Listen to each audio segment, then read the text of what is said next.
Bismillahirrahmanirrahim. Assalamualaikum warahmatullahi wabarakatuh. Waalaikumsalam. Alhamdulillah rabbil alamin, wassalatu wassalamu ala asyrafil anbiya wal mursalin sayyidina wa maulana Muhammadin wa ala alihi wa sahbihi wa man tabi'ahu ila yaumiddin. Allahumma 'allimna ma yanfa'una wanfa'na bima 'allamtana innaka antal alimul hakim. Rabbi shrah li sadri wa yassir li amri wahlul 'uqdatam min lisani yafqahu qawli. Jamaah dimanapun berada, sudah lebih kurang seminggu lebih kita tak berjumpa. Malam ini kita lanjutkan lagi di hari baik, bulan Syawal. Syawal berarti peningkatan. Mudah-mudahan meningkat iman, meningkat istiqomah. Amin ya rabbal alamin. Saya ucapkan minal aidin, semoga kita termasuk kembali ke fitrah, wal faizin, kembali memperoleh kemenangan melawan hawa nafsu. Taqabbalallahu minna wa minkum shalihal a'mal. Semoga Allah menerima segala amal kita di bulan suci Ramadan dan bulan-bulan berikutnya. Mohon maaf zahir dan batin. Judul kita malam ini, apa itu Arba'in Nawawi atau Arba'un An-Nawawiyah. Semuanya berawal dari kata arba'. Wahid, isnani, salasatun, arba'. Arba' 4. Arba'un 40. Kalau dia menjadi objek atau mudhaf ilaih, arba'in. Sama seperti muslimun, jadi muslimin. Mu'minun, jadi mu'minin. Nah, secara tata bahasanya waw menjadi ya. Man hafidha, siapa yang menghafal, ala ummati, untuk umatku, umat Muhammad sallallahu alaihi wasallam, arba'ina hadisan. Nah, ini dia yang menjadi poin kita. Siapa yang menghafal 40 hadis min amri diniha, dari urusan agama Islam ini, ba'athallahu yaumal qiyamati fi zumratil fuqaha wal ulama, maka nanti di akhirat dia akan dibangkitkan Allah Subhanahu wa taala bersama para ahli fikih, bersama para ulama. Dalam disertasi saya bahas di halaman 207 tentang ulama-ulama yang menulis arba'in ini.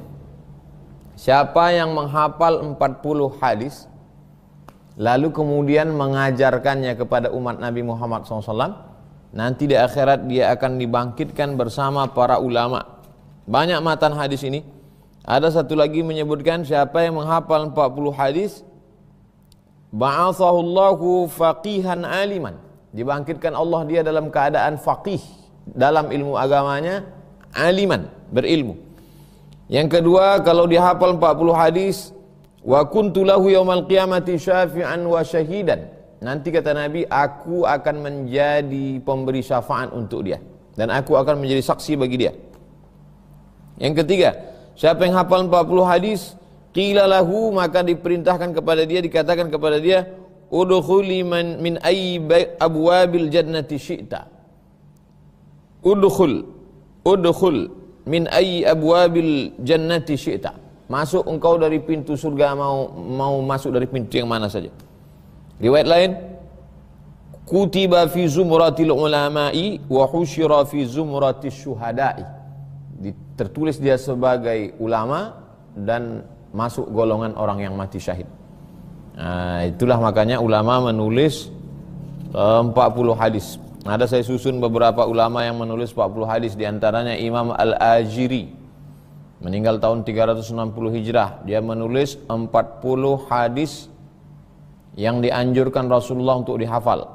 Kemudian Imam Ibnu Asakir, 40 hadis dari 40 syekh di 40 negeri. Nah, ini unik. 40 hadis dari 40 syekh di 40 negeri. Dia keliling negeri nyari-nyari riwayat, belajar pada ulama. 40 hadis dari 40 syekh dari 40 negeri. Imam Al-Munziri 656. Saya urutkan menurut tahun. Imam Al-Munziri menulis kitab 40 hadis fi istina'il ma'ruf, tentang berbuat baik. Kemudian 676 Imam An-Nawawi menulis kitab yang terkenal dengan Arba'un An-Nawawiyah, Al-Arba'un An-Nawawiyah. Imam As-Suyuti 911 menulis kitab Arba'una hadisan fi qawaidil ahkam asy-syar'iyyah wa fadailil a'mal waz zuhdi. 40 hadis tentang hukum-hukum dan keutamaan amal dan zuhud. Kemudian Imam Yusuf bin Abdullah Al-Armiyuni menulis kitab 40 hadis tentang keutamaan ayat kursi. 40 hadis khusus keutamaan ayat kursi. Kemudian Imam Najmuddin Muhammad bin Ahmad Al-Ghaiti 981 40 hadis tentang orang yang meninggalkan salat. Kemudian Imam Mulla Ali bin Sultan Muhammad Al-Qari Al-Harawi 40 hadis tentang keutamaan Al-Quran. Kemudian lagi Imam Al-Harawi juga 40 hadis kursi. Jadi 40 hadis semuanya hadis kursi saja. Kenapa ada dalam disertasi ini saya buat 40 hadis? Karena Syekh Hasyim Asy'ari ada menulis arba'in juga. Arba'una hadisan tata'allaqu bimabadi jam'iyyati Nahdlatul Ulama. 40 hadis tentang dasar-dasar Nahdlatul Ulama. Ditulis oleh Syekh Hasyim Asy'ari. Kemudian Syekh Hasan Masyad menulis kitab Arba'ina hadisan minat targhib wa tarhib. 40 hadis tentang hadis motivasi beramal dan ancaman buat dosa. Syekh Muhammad Yasin Al-Fadani unik lagi menulis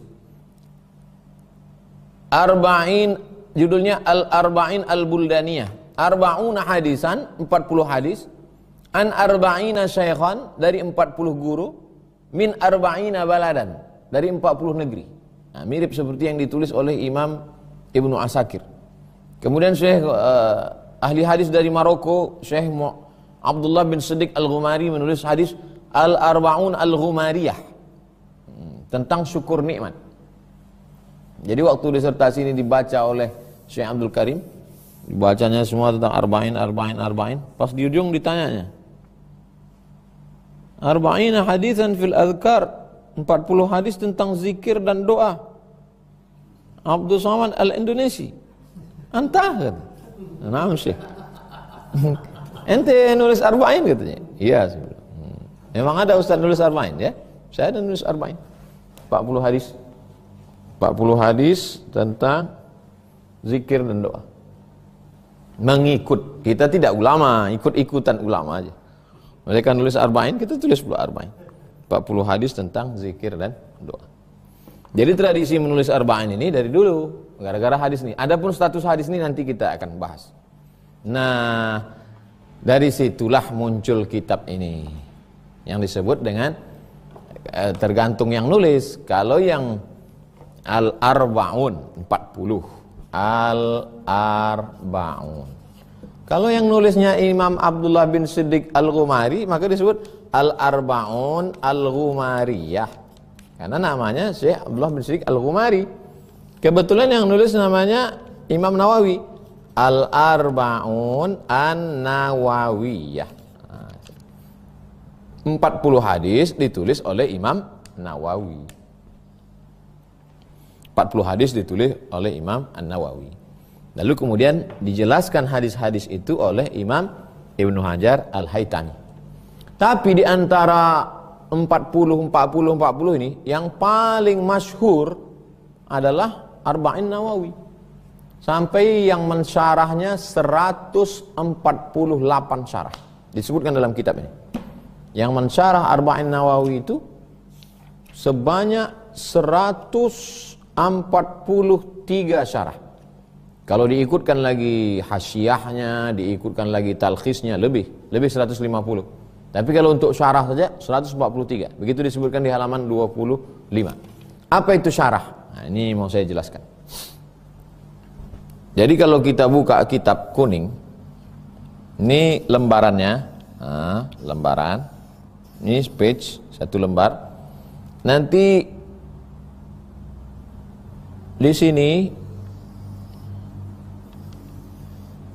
ini namanya matan, matnun, jamaknya mutun atau teks. teks kitab. Lalu di bawah ini namanya syarh, jamaknya syuruh, penjelasan. Kalau ayat, penjelasannya namanya tafsir. Kalau hadis, penjelasannya namanya syarah. Mana tafsirnya? Itu ayat. Tapi kalau hadis jangan katakan mana tafsirnya, enggak. Kalau hadis mana syarahnya? Di Malaysia dosen itu disebut pensyarah, karena dia menjelaskan. Tugas pensyarah itu kalau tidak jelas, dijelaskan oleh pensyarah jadi jelas. Lalu kemudian kalau di sini teks matannya, di sini penjelasan teksnya, interpretasinya, penjelasan ini ada lagi penjelasannya. Itu yang disebut dengan hasyiah atau jamaknya hawashi. Biasanya di samping. Hasyiah. Nah, jadi Arba'in, nama kitabnya Arba'in Nawawi, ditulis oleh Imam An-Nawawi, Al-Arba'un An-Nawawiyah. Ada syarahnya. Itu yang tadi syarahnya 143 syarah. Di antara kitab-kitab Arba'un, kitab ini yang paling banyak syarah. Hawasyinya banyak lagi, hasyiah. Talkhisnya banyak lagi. Nah, di antara syarah Arba'in ini ditulis oleh Imam Ibnu Hajar Al-Haytami. Nah, jadi kalau begitu ada dua di sini. Pertama, kitab matan Arba'in Nawawi, 40 Imam Nawawi. Penjelasannya ditulis oleh Imam Ibnu Hajar Al-Haytami. Sekarang kita bahas Arba'in, sudah jelas. Malam ini kita pengenalan kitab. Arba'un sudah jelas, 40 dalilnya dari hadis. Sekarang kita bahas biografi Imam Nawawi dulu. Imam Nawawi nama lengkapnya Yahya. Nama ayahnya Syaraf. Syaraf artinya mulia. Imam Yahya ibnu Syaraf ibni Murri ibni Hasan ibni Husain ibni Muhammad ibni Jum'ah ibni Hizam. Beliau tidak hanya sebagai orang alim berilmu, tapi beliau adalah orang yang wara'. La ya'kulu min fawakih Dimashq. Dia tidak pernah makan buah-buahan di kota Damaskus. Dia tinggalnya di Damaskus, Suriah. Tidak pernah makan buah-buahan. Yang ada buah-buahan di kota Damaskus itu tidak pernah dia makan. Kenapa? Lima fi basatiniha minasyubah. Karena ada syubhat. Di kebun-kebun itu ada syubhat. Kenapa berkah ilmunya? Karena makanannya bersih. Semua tergantung pada makanan. Waqad sarraha bidzalika radhiyallahu anhu. Dia menjelaskan itu. Saya tidak mau makan buah-buahan di kota ini karena ada syubhat. Sudah kita bahas dalam 53 stasiun pada bulan Ramadan kemarin. Kalau menjaga diri dari yang haram namanya takwa. Menjaga diri dari yang syubhat namanya wara'. Menjaga diri dari yang halal namanya zuhud. Nah, Imam Nawawi adalah orang yang wara'. Walam yadkhul hammaman, tidak mau masuk ke hammam. Hammam itu adalah tempat pemandian laki-laki semua ramai, mandi uap. Enggak apa-apa kita sesama laki-laki mandi ramai, menutup aurat dari pusar ke lutut tutup. Tidak haram, tapi dia tidak mau. Karena dia menjaga. Wa kana la ya'kulu illa aklatan wahidatan fil yaumi wal lailati. Makannya sehari semalam hanya sekali saja. Ba'da isya'il akhirah. Habis salat isya dia makan. Kemudian wa inda sahri. Ketika sahur dia hanya yashrabu syurbatan yaj'aluha sahuran. Habis isya dia makan. Lalu kemudian pas sahur dia minum sekaligus sahur. Karena kata Nabi SAW, tasaharu fa inna fi sahuri barakah. Bersahurlah kamu karena dalam sahur itu ada barakah. Kalau kamu tidak mau makan, jur'atan minal ma', seteguk air saja cukup. Muqtasidan fi ma'kalihi, orangnya amat sangat bersahaja. Bukan dia miskin, bukan miskin, dia kaya. Cuman orangnya bersahaja fi ma'kalihi, makannya. wa malbasihi, cara berpakaiannya, wa jami'i ahwalihi, dalam semua kondisinya orangnya amat sangat bersahaja. Sabiran ala khasyunatil aish, orangnya sabar, hidup sederhana, hidup bersahaja, tidak mewah-mewah. Tapi dia punya jabatan. Apa jabatannya? Waliya masyikhata daril hadisi al-ashrafiyah. Dar artinya rumah, hadis rumah hadis, rumah yang dibangun khusus untuk belajar hadis saja. Jadi di Damaskus ada namanya Darul Hadis Al-Ashrafiyah. Siapa rektornya? Imam Nawawi. Nah, Imam Nawawi rektor. Di Maroko ada namanya Darul Hadis Al-Hasaniyah, karena didirikan oleh Raja Hasan. Rektornya Profesor Dr. Syekh Ahmad Al-Khamlishi. Lam yatanawal min ma'lumiha syai'an walam yaqbal li ahadin hadiyatan wa innama kana yataqawwatu mimma ya'tihi bihi abuhu min nawa. Nah, dia hanya makan makanan yang dibawa oleh ayahnya dari nawa, karena itu yang dia jamin kehalalannya. Adapun yang dia ragu, maka dia tidak makan. Kemudian orangnya tidak banyak bicara. Idza zarahu ahadun, kalau ada orang menjenguk beliau, la yaziduhu ala salam wa jawab, hanya mengucapkan salam atau menjawab salam. Assalamualaikum, waalaikumsalam warahmatullahi wabarakatuh. Ma la budda minhu, karena memang wajib menjawab salam. Min mas'alati ilmin, dan dia memberikan jawaban tentang masalah pertanyaan tentang ilmu. Kalau ada orang nanya, dia jawab secukupnya, udah selesai.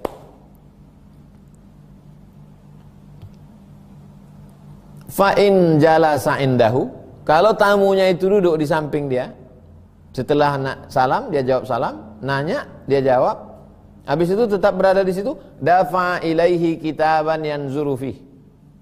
Kalau orang itu masih tetap di situ, dia kasih buku. Maksudnya supaya baca, jangan ngomong, karena dia tak mau, dia sibuk dengan ilmu dia. Wa kana li alla yushghiluhu, supaya tidak sibuk bicara yang lain. Lalu kemudian kata Imam Nawawi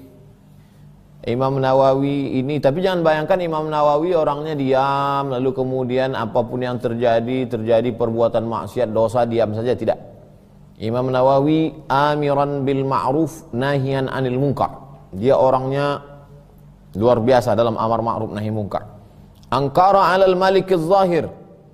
Waktu itu nama raja penguasanya namanya Al-Malik Az-Zahir. Beberapa kali keputusan raja tidak sesuai, angkara, dia ingkari, ini enggak betul nih raja. Sampai raja itu berkata, apa kata raja? Ana la akhafu, di negeri ini tak ada yang aku takuti, illa min hadzan Nawawi, kecuali Imam Nawawi. Wa kana yamtasilu jami'a ma ya'muruhu bihi. Semua yang diperintahkan oleh Imam Nawawi dilaksanakan oleh Raja Az-Zahir. Itu diantara kehebatan Imam An-Nawawi. Lalu kemudian beliau dilahirkan tahun 631. Untuk mengingat tahun meninggalnya, mudah saja, 676. Imam Nawawi meninggal 676. Mudah ingatnya, 676. Ingat aja, 676. Kemudian Imam Nawawi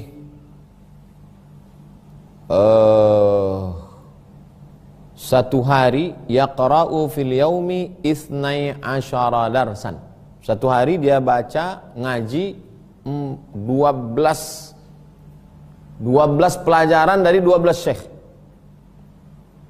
Satu hari itu dari pagi sampai malam dia belajar 12 pelajaran.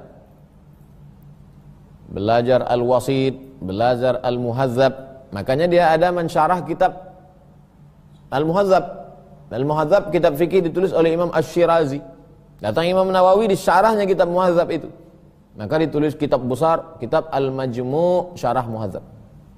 Beliau baca kitab Al-Wasit, kemudian Al-Muhadzab, kemudian Al-Jam'u Baina Sahihain, Sahih Bukhari, Sahih Muslim, kemudian Asma' Ar-Rijal, nama-nama periwayat hadis, kemudian Sahih Muslim, kemudian belajar kitab Al-Luma', kemudian Islahul Mantiq Ibnu Sikkit, kemudian Tasrif, kemudian usul fikih, kemudian Al-Luma' Abu Ishaq, Al-Muntakhab, kemudian Al-Irsyad Imam Al-Haramain. Sehari semalam 12 majelis, 12 guru. Jadi kalau ada jamaah yang 12 streaming, itu selevel sama Imam Nawawi. Lalu kemudian Imam Nawawi kitabnya banyak sekali.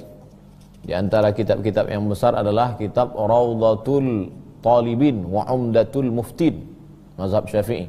Kitab Majmu' Syarah Muhazzab. Lalu kemudian Sahih Muslim, Sahih Bukhari disyarah oleh Imam Ibnu Hajar Al-Asqalani. Sahih Muslim disyarah oleh Imam Nawawi, namanya Al-Minhaj Syarah Sahih Muslim Ibn Al-Hajjaj. Isi hadisnya Sahih Bukhari 7.275 hadis, Sahih Muslim lebih kurang. Lalu kemudian apa yang unik, Imam Nawawi mensyarah Sahih Muslim, tapi dia tidak punya kitab Sahih Muslim. Imam Nawawi tak punya kitab Sahih Muslim, tapi dia mensyarah Sahih Muslim. Artinya apa? Sahih Muslim itu di kepala dia semua, lengkap dengan riwayat-riwayatnya. Satu hadis itu boleh jadi riwayatnya sampai 70.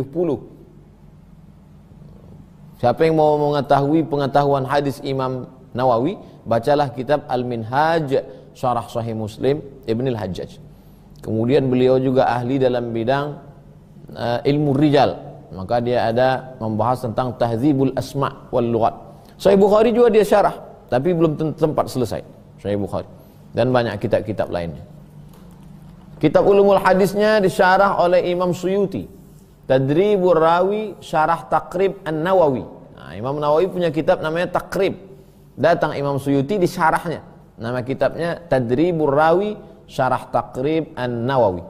Sampai akhirnya beliau meninggal dunia pada malam Rabu 24 Rajab tahun 676. Umurnya 45 tahun. Kalau saya ikut Imam Nawawi berarti 2 tahun lagi. 2020, 2021, 2022 meninggal. Tapi Imam Nawawi walaupun umurnya 45 tahun, kitabnya dalam bidang hadis Al-Minhaj Syarah Sahih Muslim Ibn Al-Hajjaj, dalam bidang fikih Rawdatul Talibin wa Umdatul Muftin, dalam bidang fikih Al-Majmu' Syarah Muhazzab. Bayangkan itu, dari sejak zaman Imam Syafi'i 204 sampai ke Imam Nawawi 676, 4 abad perkembangan mazhab Syafi'i begitu besar. Siapa yang merevisi At-Tahzib, merevisi mazhab Syafi'i ini? Imam Nawawi. Makanya kalau mau mengetahui induk dari segala induk mazhab Syafi'i, bacalah kitab-kitab Imam An-Nawawi. Dan setelah dihitung-hitung, banyak orang yang mengatakan tidak masuk akal umur 45 tahun kitab sebanyak itu. Ada orang yang mulai menghitung, dihitung Rawdatul Talibin wa Umdatul Muftin, dihitung jumlah halaman Majmu' Syarah Muhazzab, dihitung Al-Minhaj Syarah Sahih Muslim Ibn Hajjaj, dihitung Tahzib Asma'ir Rijal, dihitung semua lembarannya, kemudian dihitung berapa hari dia umur Imam Nawawi itu, 360 hari kali 45 tahun, potong 10 tahun masa kanak-kanak, taruhlah dia produktif menulis 35 tahun, nggak masuk akal dia menulis sebanyak itu. Sekuat-kuatnya nulis nggak akan mungkin masuk akal sebanyak itu. Tapi setelah dibaca biografinya baru orang heran. Kenapa? Karena dia menulis tidurnya kapan? Ketika dia mengantuk, dia tertidur, keningnya di atas manuskrip itu. Tidur. Habis itu dia terbangun, dia lanjutkan lagi. Nah, pantaslah tulisannya banyak. Jadi mereka menghitungnya tidurnya seperti tidur si tukang hitung, nggak connect. Setelah dibaca biografinya, oh ternyata dia orangnya zuhud. Dan Imam Nawawi tidak menikah, tak ada anaknya, tak ada istrinya. Makanya Imam Syekh Abdul Fattah Abu Ghuddah menulis satu kitab judulnya Al-ulama al-uzzab alladzina atharul ilma 'ala az-zawaj. Al-ulama al-uzzab, ulama yang tidak menikah, alladzina atharul ilma 'ala az-zawaj, lebih mengedepankan ilmu daripada menikah. Wah, lebih daripada 20-30 ulama. Tapi mahasiswa-mahasiswa jangan ikut Imam Nawawi. Imam Nawawi itu orangnya zuhud. Imam Nawawi itu orangnya luar biasa. Dan kitabnya barokah. Bayangkan itu. Bayangkan itu. Hampir 1000 tahun yang lalu, sekarang 1441. Beliau 676, 800-an tahun. Kitabnya sampai hari ini masih dikaji dan kita mengkajinya. Saya merasa tidak layak untuk mensyarah kitab Imam Nawawi, saya membacakan syarahnya. Nah, setelah kita bahas 40-nya sudah, Imam Nawawinya sudah, sekarang yang mensyarah ini Imam Ibnu Hajar Al-Haytami. Imam Ibnu Hajar Al-Haytami meninggalnya tahun 974. 974. Jadi jangan bayangkan antara Imam Nawawi dengan Imam Ibnu Hajar hidup sezaman, antara guru dan murid, tidak. Tapi justru Imam Nawawi Ibnu Hajar jaraknya 300 tahun. 300 tahun. Jadi coba bayangkan siapa yang kira-kira ulama yang sezaman 300 tahun sebelum kita. Syekh Abdul Somad abad ke-17. Syekh Abdul Somad Al-Falimbani, Muhammad Arsyad Al-Banjari, Yusuf Al-Makassari. Nah, jadi kalau kita syarah, Syekh Abdul Somad Al-Falimbani menulis kitab Sayrus Salikin. Lalu kemudian saya syarah kitab itu. Lebih kurang seperti itulah. Saya mensyarah orang yang 300 tahun sebelum saya. Nah, jadi Imam Ibnu Hajar Al-Haytami mensyarah kitab yang ditulis orang 300 tahun sebelum dia. Jadi kita kalau mau mensyarah kitab tidak mesti antara kita dengan guru. Tidak mesti antara, walaupun tidak bertemu langsung, paling tidak ada sanad keilmuan, insyaallah Allah berkahi ilmu tersebut. Nah, beliau ini namanya Imam Ibnu Hajar. Hajar artinya batu. Ibnu anak. Ibnu Hajar anak batu. Apa maksudnya? Dia punya kakek. Kakeknya itu orangnya kana mulaziman lisomti. Kakeknya itu orangnya diam, gak banyak ngomong. Wala yatakallamu illa li daruratin haqqah. Ngomongnya yang penting-penting aja. Karena diam, maka orang nyebutnya siapa itu? Hajar. Batu. Diam dia macam batu. Batu itu kan diam. Jadi ketika cucunya lahir, maka biasanya orang tidak dinisbatkan selamanya ke bapaknya. Kalau bapaknya memang orang biasa aja, biasanya ke kakeknya atau kakek buyutnya yang terkenal, yang masyhur, yang populer. Maka dikatakan orang, siapa itu? Maksudnya anak cucu keturunan si itu, si yang orang yang alim pendiam dulu, Hajar. Maka disebutlah dia nama Ibnu Hajar. Nama aslinya Ahmad. Nama ayahnya Muhammad. Ahmad bin Muhammad. Orang Arab itu namanya ya gitu, Ahmad, Muhammad, Ahmad, Muhammad, Ahmad. Ahmad bin Muhammad. Jadi nama populernya adalah Ibnu Hajar. Al-Haytami, Haytami ini itu nisbat kepada, ada nama kampung Mahallah Abil Haytam di Mesir. Ada nama kampung di Mesir Mahallah Abil Haytam. Maka disebut Ibnu Hajar orang Haytam. Kalau di tempat kita tuan guru dinisbatkan ke tempatnya. Tuan guru Besilam. Nah, maksudnya kenapa? Karena dia tuan guru dari negeri Besilam, Langkat. Ya, begitu. Ada tuan guru Batak. Ustadz Raja Guguk. Syekh. Dinisbatkan dari tempatnya. Karena dia tuan guru di tanah Batak.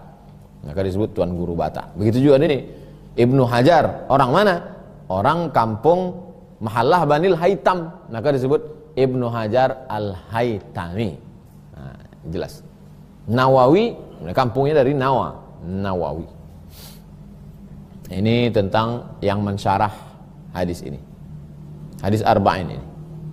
Beliau dilahirkan di Mahallah Abil Haytham tahun 909. Mudah ngingatnya, 909. Kalau mau mudah ngingat tahun-tahun ulama itu, diantaranya ingat yang ada kemiripan-kemiripan. 505, 606, 909. 606 ini wafatnya Imam Fakhruddin Ar-Razi. 505 wafatnya Imam Al-Ghazali. 909 lahirnya Imam Ibnu Hajar Haytami. Itu trik tips salah satu mengingat tahun lahir dan tahun meninggal. 909. Sedangkan Imam Suyuti meninggalnya 911. Imam Suyuti, Jalaluddin Abdurrahman As-Suyuti yang masyhur. 911. Jadi kalau begitu 2 tahun sebelum Imam Suyuti meninggal, lahir Imam Ibnu Hajar Al-Haytami. Seolah-olah tongkat estafet itu silih berganti. Meninggal Imam Hanafi tahun 150, lahir Imam Suyuti. Lahir Imam Syafi'i 150. Nah, jadi ada yang tahunnya sama, ada yang jarak berapa tahun, tapi ada regenerasi. Walaupun mereka tidak saling mengenal, seolah-olah Allah SWT sesuai dengan janji Nabi SAW akan ada terus ulama menggantikan sampailah hari kiamat, insyaAllah. Mudah-mudahan generasi kita termasuk yang menggantikan para ulama, insyaAllah. Nah, beliau menuntut ilmu dan menjadi kebanggaan tersendiri. Imam Ibnu Hajar Al-Haytami ada di ujung namanya Al-Azhari. Kenapa? Karena beliau alumni Al-Azhar Mesir. Belajar di Azhar. Fi sanati pada tahun 1924 beliau belajar di Ka'batil Ulum wal Irfan. Ka'bahnya ilmu pengetahuan. Di mana itu? Al-Jami Al-Azhar. Waktu itu Masjid Al-Azhar. Ada halaqah-halaqah. Ada halaqah nahwu, halaqah saraf, halaqah fikih, halaqah usul fikih. Halaqah artinya lingkaran. Waktu itu belum pakai kelas lagi. Maka belajarlah beliau di sana dari para guru-gurunya. Lalu kemudian kita tahu di sana ada ulama besar bernama Imam dalam mazhab Syafi'i, Imam Zakaria Al-Ansari. Beliau belajar kepada Imam Zakaria Al-Ansari. Imam Ibnu Hajar Al-Asqalani. Kemana dia belajar? Kepada Imam Zakaria Al-Ansari. Imam Zakaria Al-Ansari ini adalah murid Ibnu Hajar Al-Asqalani. Nah, di situ sanad. Di situ sanad keilmuannya. Jangan sampai selip antara Ibnu Hajar Al-Asqalani dengan Ibnu Hajar Al-Haytami. Siapa yang lebih tua? Ibnu Hajar Al-Asqalani yang mensyarah Sahih Bukhari. Ibnu Hajar Al-Asqalani punya murid Imam Zakaria Al-Ansari.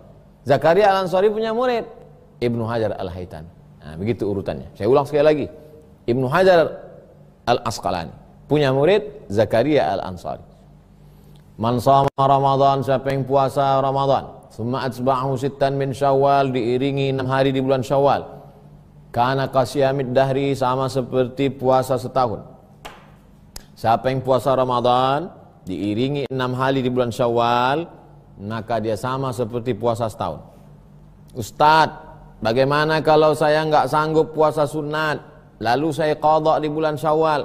Siapa yang puasa qadha di bulan Syawal, 6 hari dia qadha di bulan Syawal, maka otomatis dia dapat pahala puasa sunat Syawal. Itu pendapat Imam Zakaria Al-Ansari yang selalu saya kutip. Pendapat Zakaria Al-Ansari, Imam Zakaria Al-Ansari yang dikutip oleh Imam Syekh Atiyah Saqar dalam kitab Fatawa Al-Azhar.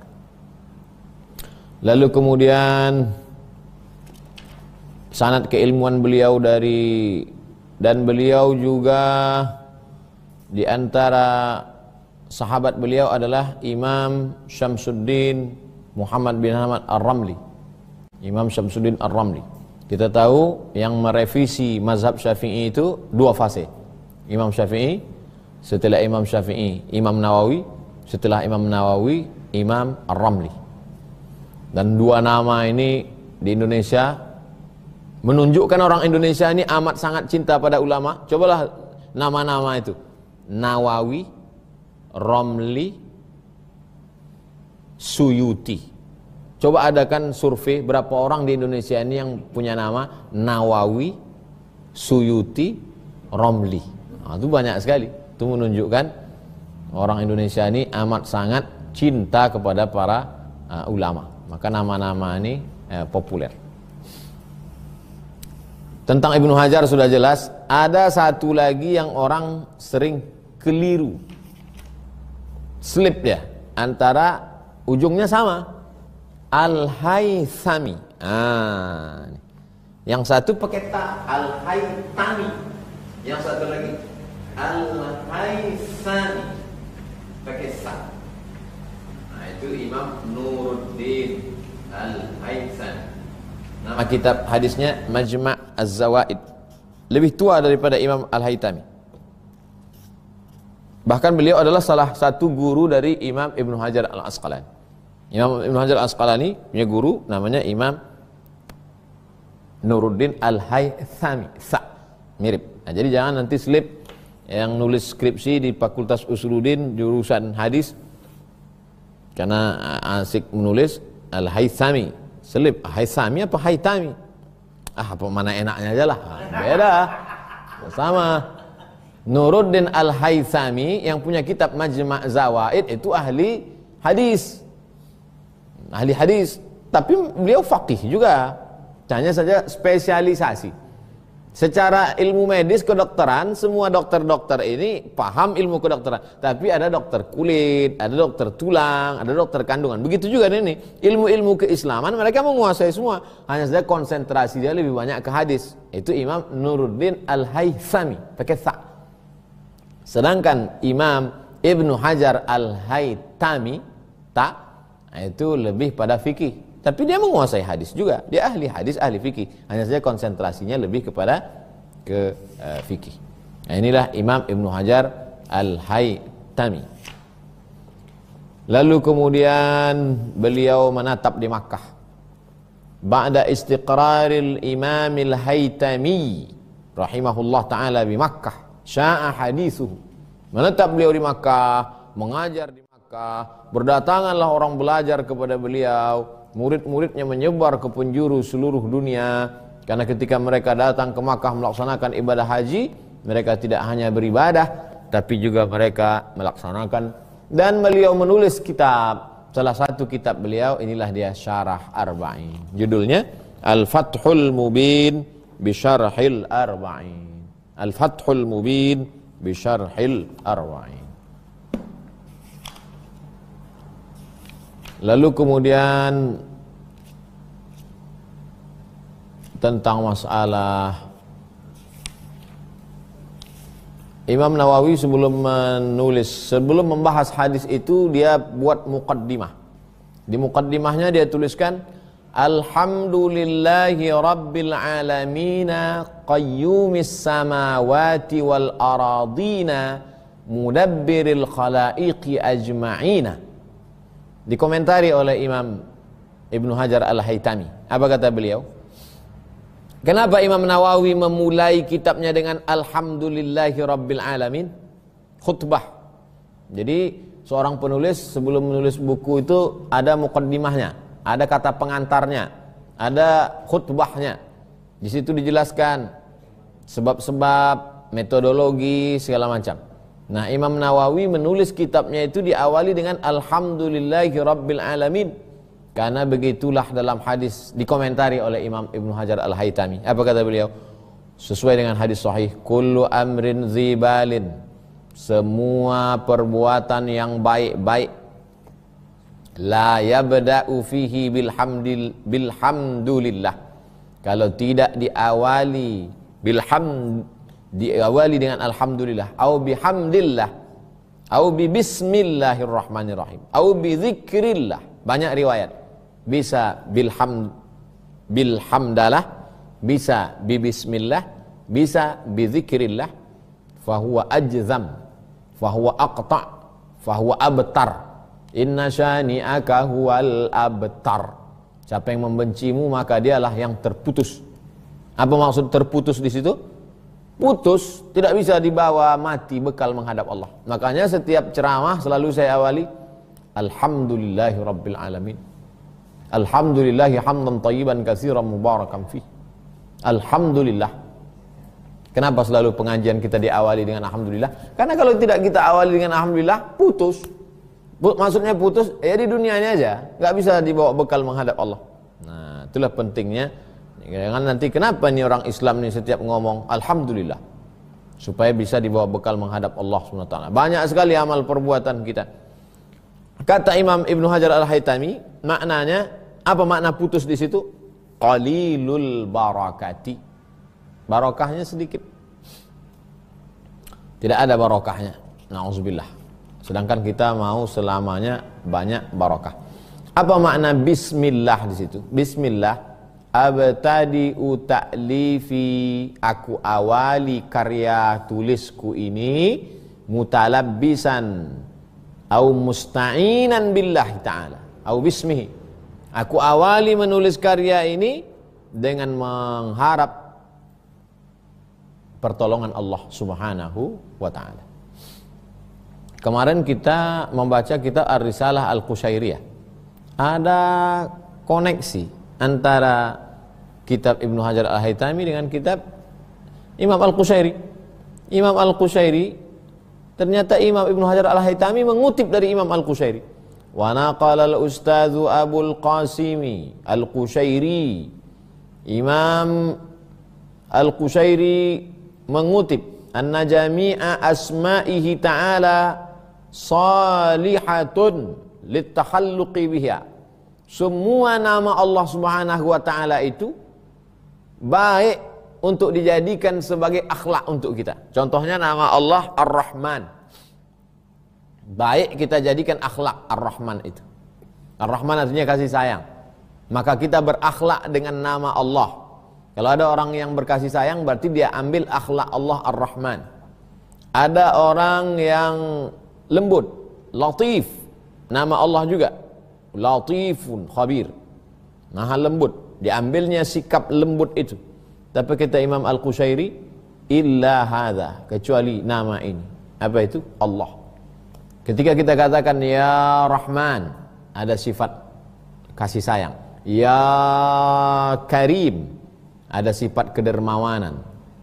Karim, Allahumma innaka afuwun karimun, sakhiyun, dermawan. Bisa diambil sifat itu untuk kita. Tapi ketika disebut ya Allah, maka tidak bisa sifat itu diambil. Karena Allah artinya adalah yang disembah. Maka tidak bisa kita mengambil sifat yang disembah, kita ambil sembahlah aku. Tak bisa. Karena itu hanya punya Allah, tak bisa dibagi kepada makhluk. Nah, itu diantara yang dikomentari oleh Imam Ibnu Hajar Al-Haytami. Komentar muqaddimah saya tidak bahaskan secara keseluruhan. Kemudian tentang masalah hadis man hafiza ala ummati arba'ina hadisan. Siapa yang menghafal 40 hadis lalu disampaikannya kepada umatku, umat Muhammad sallallahu alaihi wasallam. Hadis ini diriwayatkan dari Ali bin Abi Thalib, dari Abdullah bin Mas'ud, dari Mu'az bin Jabal, dari Abu Darda, dari Abdullah bin Umar, dari Abdullah bin Abbas, dari Anas bin Malik, dari Abu Hurairah, dari Abu Sa'id Al-Khudri. 9 sahabat Nabi. Min turuqin kasiratin, jalurnya banyak. Biriwayatin mutanawwi'atin, riwayatnya macam-macam. Maksudnya matannya tidak satu. Anna Rasulullah sallallahu alaihi wasallam qala, Rasulullah bersabda, man hafiza ala ummati arba'ina hadisan. Siapa di antara umatku ini yang menghafal 40 hadis min amri diniha, masalah urusan agama Islam, ba'athahu Allah taala yaumal qiyamati fi zumratil fuqaha wal ulama. Nanti dia akan dibangkitkan di padang mahsyar bersama para ahli fikih dan para ulama. Riwayat kedua, ba'athahullahu ta'ala faqihan aliman. Dia akan dibangkitkan Allah sebagai faqih dalam ilmu agamanya dan berilmu. Ketiga, wa kuntu lahu yaumal qiyamati syafi'an wa syahidan. Nanti di hari kiamat aku akan menjadi pemberi syafaat dan menjadi saksi bagi dia. Dan riwayat Ibnu Mas'ud, udkhul min ayyi abwabil jannati syi'ta. Masuklah engkau dari pintu surga mana yang kau mau. Riwayat Ibnu Umar, kutiba fi zumratil ulama.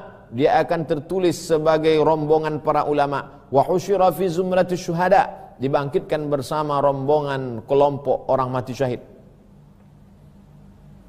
Wattafaqal huffaz, sepakat ahli hadis, para hafiz, ala annahu haditsun dhaif, hadis ini dhaif. Wa in kathurat turuquhu, walaupun jalurnya banyak maka hadisnya tetap dhaif. Ada hadis dhaif, tapi karena jalurnya banyak naik derajatnya, irtaqat darajatuhu ila darajatil hadisil hasan. Naik derajatnya menjadi hadis hasan. Tapi hadis ini tidak. Karena dhaifnya tidak bisa tertolong. Walaupun banyak jalurnya, maka dia tetaplah dhaif. Kalau memang dhaif, kenapa banyak ulama memakainya untuk motivasi? Inilah dalil bahwa hadis dhaif boleh diamalkan. Jadi hari ini kalau ada orang yang mengatakan hadis dhaif tak boleh diamalkan, apakah dia lebih hebat dari Imam Al-Ajiri yang menulis kitab 40 hadis? Apakah dia lebih hebat dari Imam Ibnu Asakir? Apakah dia lebih hebat dari Imam Al-Munziri? Apakah lebih alim daripada Imam Nawawi? Apakah dia lebih zuhud daripada Imam Suyuti? Nah, jadi ulama-ulama dulu memakai hadis dhaif. Makanya kata Imam Nawawi, ajma'al ulama'u ala jawazil amali bil hadis dhaif. Ijma' ulama, boleh beramal dengan hadis dhaif. Disyarahlah oleh Imam Suyuti. Kata Imam Suyuti, boleh beramal dengan hadis dhaif kalau cukup 5 syarat. Tidak dalam masalah akidah, tidak dalam masalah halal haram, tidak ada periwayatnya yang kadzab pendusta, masih bernaung di bawah hadis sahih, dan untuk fadail a'mal. Termasuklah hadis tempat 40 hadis ini, 40 hadis, siapa yang hafal 40 hadis ini untuk fadail a'mal. Fadail amal tentang apa? Ya, fadail amal tentang menuntut ilmu, tentang motivasi menghafal hadis. Makanya bagus sekali anak-anak kita diajarkan untuk menghafal 40 hadis. Musabaqah, lomba ngapal hadis arba'in. Lomba arba'in. Hadiahnya macam-macam. Nah, ini untuk memotivasi. Amat sangat baik. Ulama dulu sudah melakukan dengan menulis karya yang luar biasa, maka sekarang kita tinggal melanjutkan apa yang bisa kita sampaikan ke anak-anak umat Islam. Lalu kemudian adapun motivasi beliau menulis ini adalah tentang ulama yang menulis, siapa saja ulama yang menulis arba'in. Supaya jangan karena Imam Nawawi yang masyhur populer lalu orang menyangka Imam Nawawi saja. Wa qad sannafal ulama'u radhiyallahu anhum fi hadzal babi ma la yuhsa minal musannafat. Banyak sekali ulama-ulama sebelum Imam Nawawi yang menulis tentang 40 hadis. Fa awwalu man alimtuhu sannafa fi hadza. Orang pertama yang menulis tentang 40 hadis sepengetahuan saya, kata Imam Nawawi, pertama Abdullah ibn Mubarak, yang kedua Muhammad bin Aslam At-Tusi, yang ketiga Al-Hasan bin Sufyan An-Nasawi, yang ketiga Abu Bakar Al-Ajuri, yang keempat Abu Bakar Muhammad bin Ibrahim Al-Asfahani, yang kelima Ad-Daraqutni, Imam Al-Hakim, Imam Abu Nuaim Al-Asbahani, Imam Abu Abdurrahman As-Sulami, Abu Sa'id Al-Malini, Abu Uthman As-Sabuni, Abdullah bin Muhammad Al-Ansari, Abu Bakar Al-Baihaqi, dan banyak lagi para ulama. Tadi sudah saya sebutkan sampai ke zaman-zaman modern, zaman sekarang ini. Mereka tetap melanjutkan tradisi menulis 40 ini. Andailah umur panjang, ada kesempatan diberi Allah, pernah terpikir saya mau menulis 40 tema, dalam satu tema itu 40 hadis.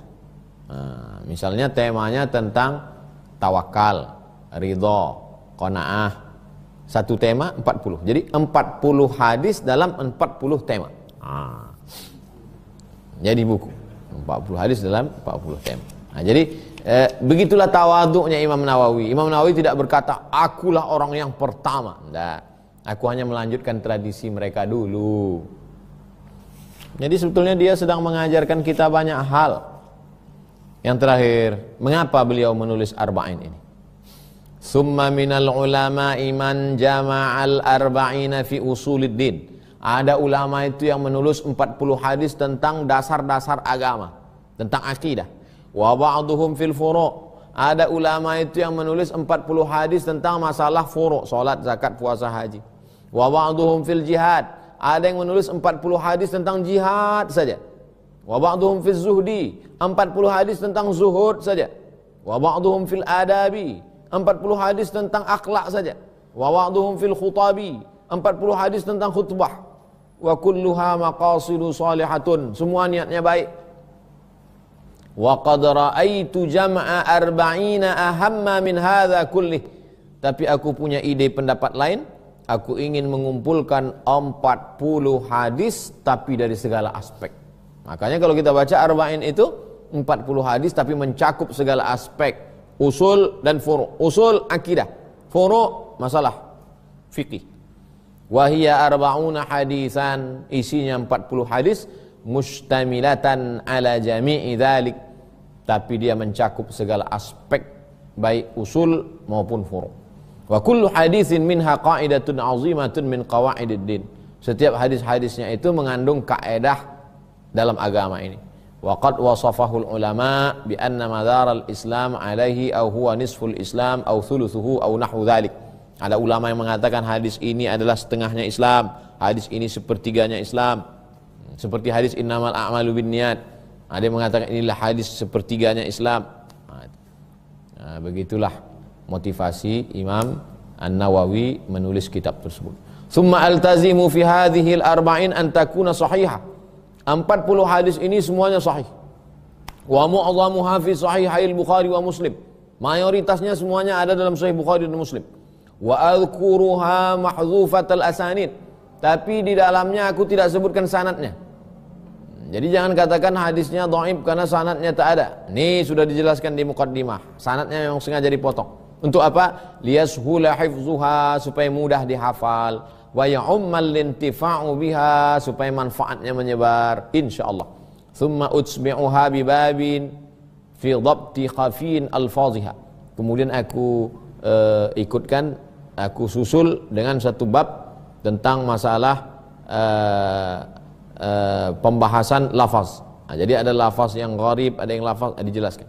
Wa yanbaghi likulli raghibin fil akhirati an ya'rifa hadhil hadis. Siapa saja yang ingin kehidupan akhirat, yang percaya bahwa setelah mati ini dia akan hidup lagi di akhirat, maka dia mesti mengetahui hadis-hadis ini. Limashtamalat alaihi minal muhimmat, karena banyak sekali perkara-perkara penting di dalamnya. Wahtawat alaihi minat tanbih ala jami'it ta'at, di dalamnya ada peringatan tentang ketaatan-ketaatan. Wa dzalika zahirun liman tadabbarahu, jelas bagi siapa yang mau merenungkan isinya. Wa 'alallahi i'timadi, hanya Allah tempat aku bersandar. Wa ilaihi tafwidhi wastinadi, kepada Allah ku serahkan segala perkara urusanku dan tempat aku berserah diri. Walahul hamdu wan ni'matu, hanya Allah saja layak dipuji atas segala nikmatnya. Wa bihi taufiq wal ismatu, Allah lah yang memberikan taufik dan pemeliharaan.